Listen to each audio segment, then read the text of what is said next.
Hi guys,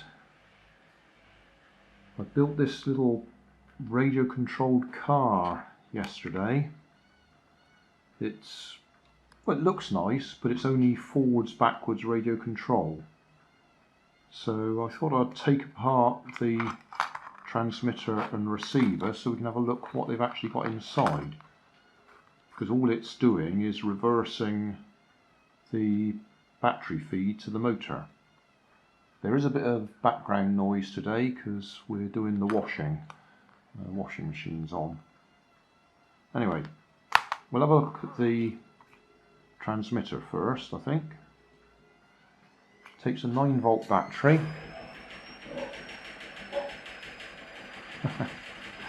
That washing machine's rattling around out there. Yeah, it takes a 9-volt battery. It's got an on-off switch there, which just quite simply pushes the battery contact out the way to break the circuit. That metal bit there is just pushing it out the way.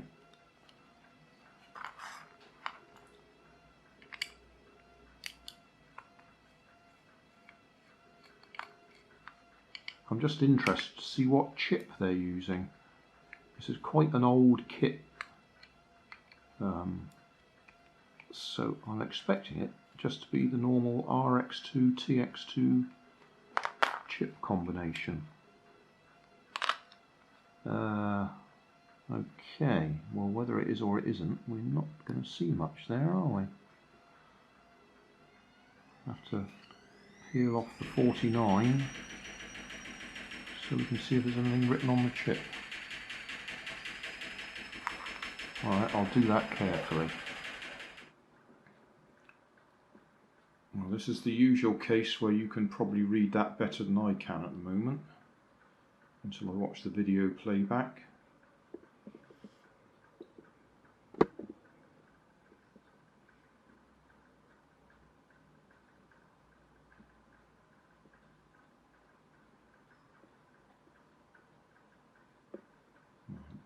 Obviously, pretty sure that says TX, but I can't read the rest of it. But it's not a TX2.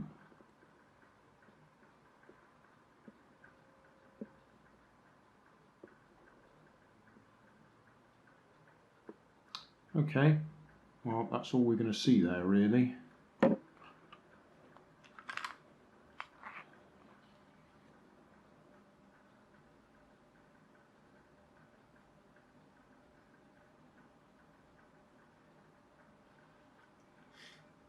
So all we're going to have on the other side is a couple of push buttons. And that's it. I suppose I could just look on the other side. I was right, just a couple of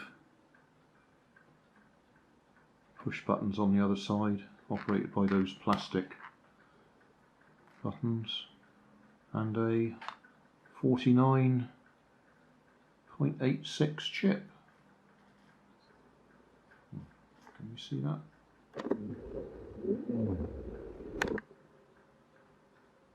Yeah, so this one is actually controlled by a separate crystal, which is handy to know. Just before I screw the cover back on, yeah, that's that. Very simple. It just pushes the metal spring away from the battery. I really do like these when they're so simple. Completely minimizing any requirements. So no fancy, not even fancy, but no sliding switch. Just a bit of plastic pushing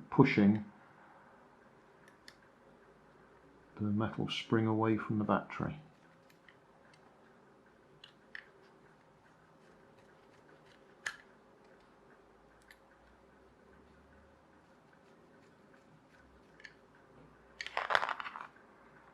Right.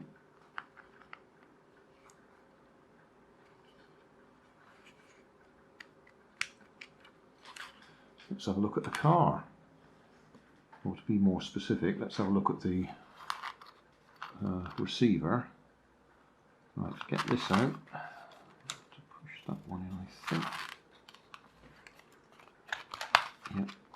That unclips the body.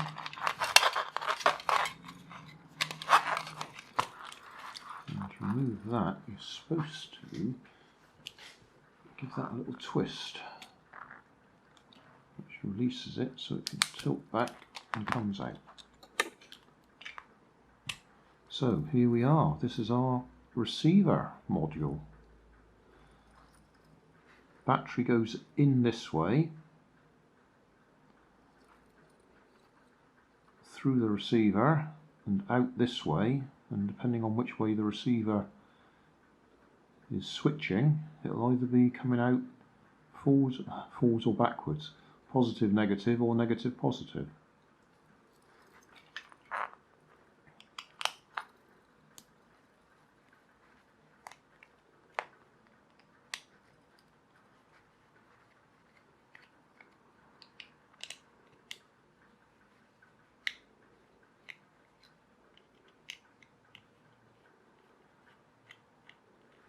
I wonder if it'll just be a single chip on board,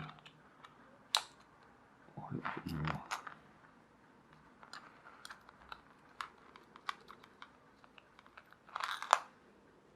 Alright, we've got the full circuit board there. I'll zoom in on that chip so we can see the number. Right, it is an RX2. I can actually read it. RX2 CS. So if it is an RX2, potentially it's got all the outputs. So even though it's only being used to reverse the positive and negative going through to the motor from the battery, there's probably all the pins on there, just not in use. So it could potentially be used for a full 4 channels. When I say 4 channels, forwards, backwards, left, right. Yeah. Oh, when I look at the video back, I might be able to see the transmitter might be a TX2, I'm guessing. We'll find out.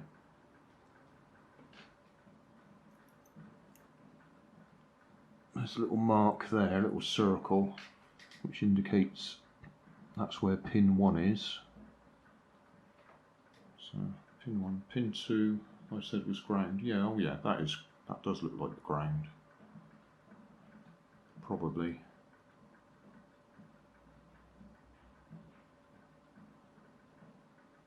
And then if we go up to the other end,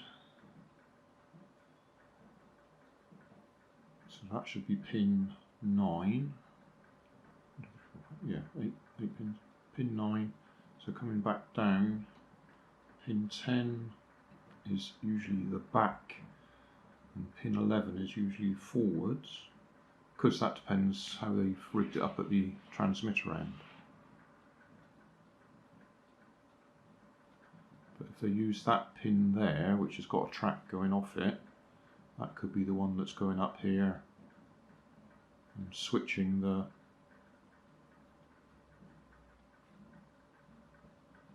reversing the battery going out to the motor.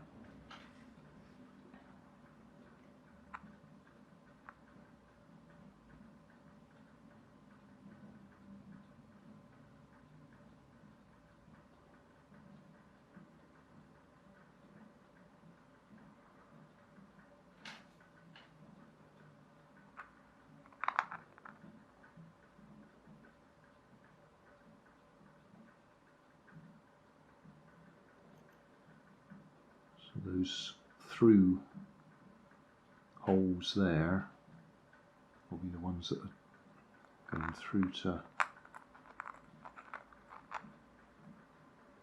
here, I would think. And there.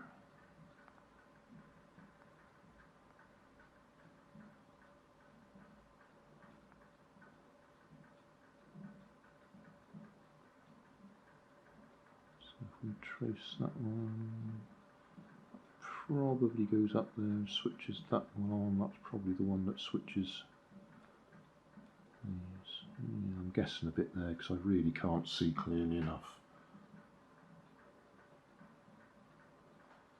But that would make sense that they're using 9, 10, 11, pin 11, which is normally the forward on a...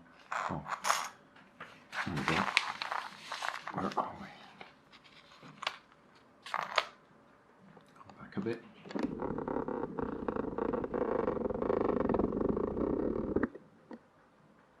So that's what I'm looking at. That's the same direction as we were looking at the actual chip on the board. So there's our ground, and then left, right, forwards, backwards.